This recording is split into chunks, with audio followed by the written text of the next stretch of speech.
दांत साफ करने के लिए टूथब्रश मत करो, खर्चा बचेगा।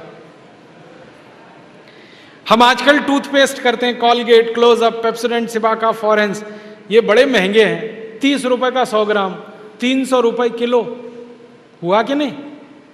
गाय का घी 200 रुपए किलो, टूथपेस्ट 300 रुपए किलो। क्या मूर्ख लोग हैं इस देश के, पढ़े लिखे, सुपर इडियट। वो क्या करते हैं, 200 रुपए किलो गाय का घी नहीं खाते और 300 रुपए किलो का पेस्ट रगड़ के दांतों पे थूकते हैं। वो कहते हैं हम बड़े स्मार्ट हैं। मैं उनसे कहता हूं और स्मार्ट बनो। क्या कहते हैं, क्या करें? मैं कहता हूं ये 300 रुपए किलो का पेस्ट, इसको थूकते क्यों? इसी को रोटी पे लगा लगा के खा लो, गाय के घी से तो महंगा है। कितना फालतू खर्चा कर रहे हैं। 300 रुपए किलो का पेस्ट। मैंने एक दिन हिसाब निकाला था, एक आदमी रोज जो ब्रश करता है ना सवेरे का, तो एक बार के ब्रश में 1.5 से 2 ग्राम टूथपेस्ट इस्तेमाल होता है। तो अगर वो आदमी 60 साल तक, अपनी जिंदगी के 60 साल तक ब्रश करता रहे, तो एक आदमी का टूथपेस्ट का खर्चा 1,40,000 रुपए आता है 60 साल तक। एक पेस्ट आता है 100 ग्राम 30 रुपए का। जिंदगी में वो जितने पेस्ट इस्तेमाल करेगा 60 साल में, उसका हिसाब जोड़ा 1,40,000 के आसपास खर्चा। क्या फालतू खर्चा है, बंद करो ये, इसकी कोई जरूरत नहीं है। ब्रश को पेस्ट लगा के रगड़ने की कोई जरूरत नहीं है। फोकट का काम करो, दातुन करो, दातुन। नीम की दातुन, बबूल की दातुन, पाकड़ की दातुन, करंज की दातुन, अमरूद की भी दातुन होती है, आम की भी दातुन होती है, बबूल की दातुन, 12 तरह के पेड़ हैं, उनकी दातुन करो। Tax free, cost free, side effect कुछ नहीं है, एक्सपायरी डेट कुछ नहीं है। फोकट में मिलती है कि नहीं? एक एक दातुन तोड़ लो और दातुन तोड़ के 7 दिन तक चलाओ उसको। मैं तो एक दातुन 7 दिन कर लेता हूं। कैसे?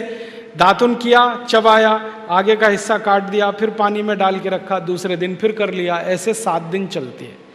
एक बार क्या हुआ, एक आईआईटी का लड़का मुझे पूछता है, बहुत इंटेलिजेंट होते हैं आईआईटी वाले, मैं भाषण दे रहा था, कहने लगा क्या मूर्खता की काम करते हैं आप, एक दातुन को 7 दिन करते हैं। मैंने कहा भाई तू ये बता, एक टूथब्रश को कितने दिन करता है? उसने कहा मैं तो साल भर तक करता हूं। मैंने कहा तू महामूर्ख है, मैं तो 7 दिन में बदल देता हूं, तू साल भर एक ही ब्रश को रगड़ता रहता है। बंद करो ये ब्रश। और ये ब्रश की मुश्किल पता है क्या है? टूथब्रश होता है ना प्लास्टिक के, उसमें ब्रसल्स होते हैं, उनको जब हम रगड़ते हैं ना तो मसूड़ों पर उसका घर्षण होता है, मसूड़े सब छिल जाते हैं, कमज़ोर हो जाते हैं। जिनके मसूड़े कमज़ोर होते हैं उनके दांत कमज़ोर हो जाते हैं, जिनके दांत कमज़ोर हैं उनकी ज़िंदगी में कोई आनंद नहीं है। दूसरी समस्या क्या है? कभी भी आप देखना टूथब्रश होता है ना, उसमें जहां ब्रसल्स लगे रहते हैं ना, वहां पीला पीला सफेद सफेद कचरा जमा हो जाता है, उस पे हजारों वायरस आकर जिंदा बैठते हैं और रोज आप अपने मुंह में डाल के क्या खतरनाक काम कर रहे हो। बंद करो, अच्छा नहीं है ये।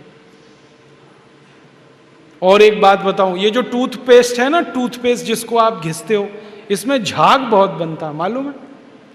झाग तो वॉशिंग पाउडर में भी बनता है।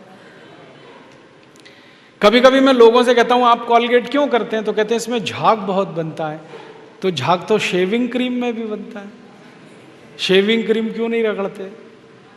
अब मैं असली बात बताता हूं, जिस वस्तु से शेविंग क्रीम में और वॉशिंग पाउडर में झाग बनता है, वही वस्तु टूथपेस्ट में मिलाई जाती है।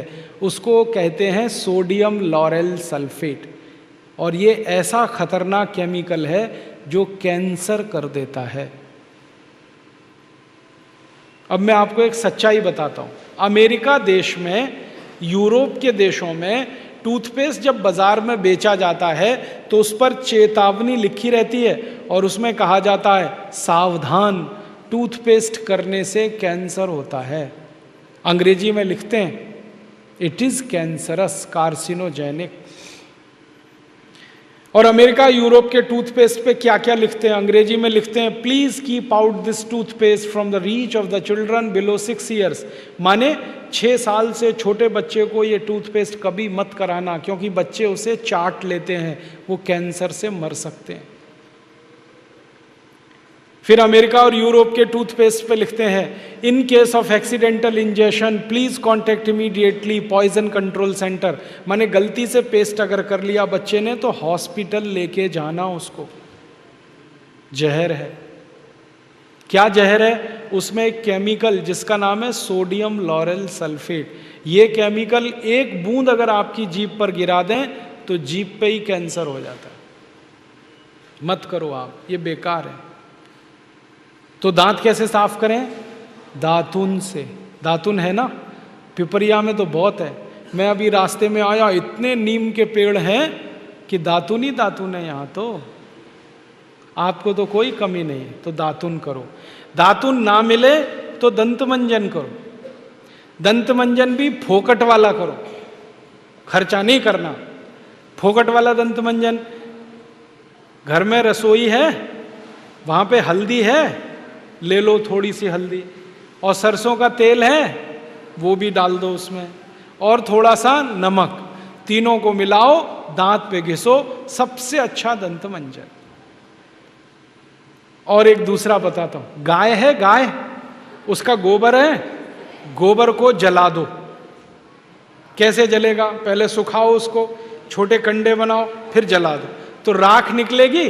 उस राख में थोड़ा नमक मिलाओ, थोड़ी फिटकरी मिलाओ, और उसको दांत पर घिसो। उससे अच्छा दंत मंजन दुनिया में नहीं। और एक तरीका बताता हूं, नींबू है ना, नींबू हम सब्जी में निचोड़ते हैं। अब छिलका बच गया, इसको फेंकना नहीं, छिलके को उलट दो, अंदर का हिस्सा बाहर निकाल दो, उस पर नमक रगड़ के ऐसे ऐसे दांतों पे घिसो, दांत एकदम साफ।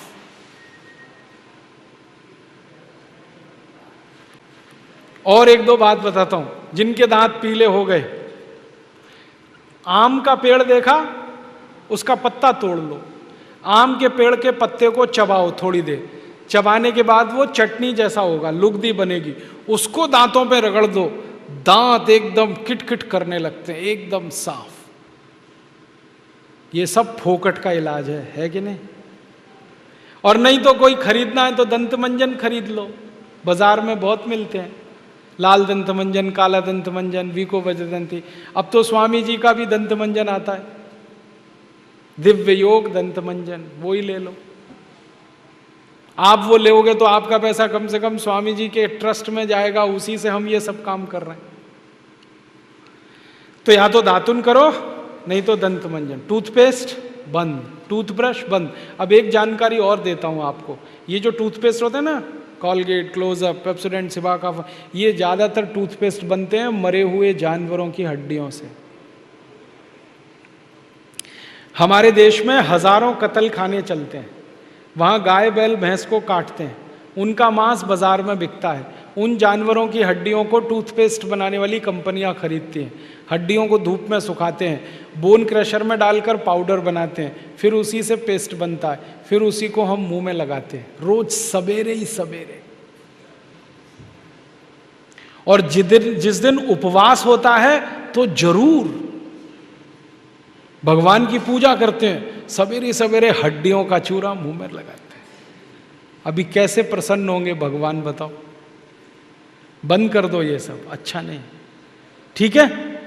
तो बहुत पैसा देश का बचेगा। मैंने एक दिन हिसाब निकाला कि पेस्ट बंद कर दें, ब्रश बंद कर दें, जो पैसे बचेंगे अगर उतने से ही दातुन खरीदने लगें, 50 पैसे की एक दातुन, तो 30 लाख लोगों को दातुन बेचने का रोजगार मिल जाएगा इस देश में। आप कभी बंबई जाना, बंबई के सब रेलवे स्टेशन में दातुन बिकता है, 1 रुपए का 2, 2 रुपए का 3। ये बंबई में हो सकता है तो पिपरिया में भी हो सकता है। अब बस करना ये पड़ेगा कि दातुन करनी है तो नीम का पेड़ लगाओ, बबूल का पेड़ लगाओ, दातुन तभी मिलेगी ना। तो पेड़ भी लगाओ, हर साल कम से कम एक। है आपका जन्मदिन आता है ना, उस दिन एक पेड़ लगाओ। हम जन्मदिन मनाते हैं आजकल कैसे? केक खरीद लाते हैं, फिर मोमबत्ती लाते हैं, फिर केक के चारों तरफ लगाते हैं, फिर दिया सलाई से जलाते हैं, फिर उसी को फूंक मार मार के बुझाते हैं। क्या मूर्ख लोग हैं! उसको बुझाना था तो जलाया क्यों? हमारे घर में जलता हुआ दीपक तब बुझाते हैं जब किसी की मौत होती है। तो जन्मदिन हुआ कि मरण दिन? तो मत मनाओ। तो कैसे मनाएं जन्मदिन? एक पेड़ लगाओ उस दिन। और मैं तो ये कहूंगा जितने जन्मदिन हो गए ना उतने पेड़ लगाओ। मान लीजिए 14 साल पूरे हो गए तो 14 पेड़ लगा दो। कहाँ लगाएंगे? घर के सामने लगा दो, घर में जगह नहीं तो पड़ोसी के घर में लगा दो, दोस्ती हो जाएगी। और पेड़ तो रहेगा जिंदगी भर, आप तो चले जाओगे। नीम का पेड़ अगर लगाया तो 500 साल जिंदा रहता है, आप तो 100 साल में ही मर जाओगे, वो पेड़ तो 500 साल रहेगा। और एक पेड़ आपने लगा दिया, हजारों रुपए की ऑक्सीजन देता है। ऑक्सीजन ही हमें चाहिए, वो पेड़ से ही आती है। तो हर दिन, हर जन्मदिन पर पेड़ लगाएं, ऐसे जन्मदिन मनाएं।